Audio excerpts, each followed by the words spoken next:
Mettez-vous un instant à la place des Palestiniens. Vous avez une belle maison, un jardin, une belle installation, votre famille est tranquille, vous cultivez vos terres, et tout d'un coup, il y a des gens qui disent « Moi, mes ancêtres habitaient ici il y a 2000 ans, et Dieu a dit que ça m'appartient, et toi, tu vas dans l'abri de jardin là-bas, et si tu en sors, je te traite des terroristes. Est-ce que vous accepteriez? Non.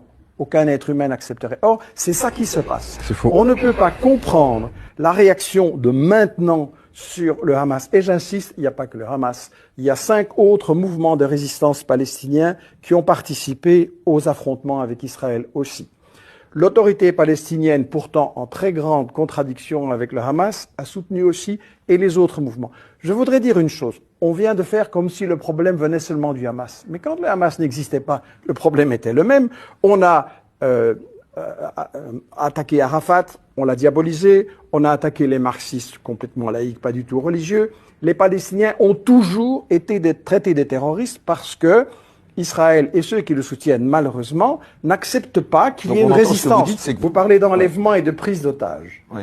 Que fait Israël en enfermant les Gazaouites dans un camp de concentration à ciel ouvert où les conditions sont intenables et poussent au désespoir? Que fait Israël en prenant des gens, en mettant des gens en prison pour leurs opinions politiques, depuis des dizaines d'années parfois, sans jugement, et même des enfants en prison sans jugement? Est-ce que c'est oui ou non de la prise d'otage?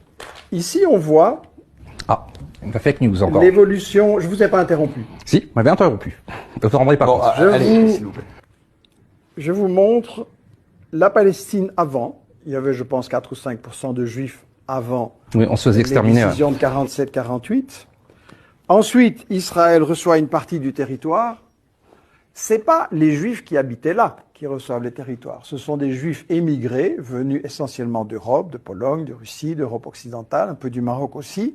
Donc, c'est pas des juifs qui vivaient là qui ont reçu le partage du territoire. Ils sont émigrés là. Et ils n'avaient pas de droit sur cette terre. Ils pouvaient être accueillis, mais ils n'avaient pas le droit de dire c'est à nous et c'est pas à vous. Israël, en 67, prend une grande partie du territoire. Et maintenant, ça devient des petits confettis où on rend la vie des gens impossible. Il est faux de dire que Israël fait le bien des Arabes. En réalité, Israël a l'ambition de prendre tout le territoire de la Palestine et même plus loin.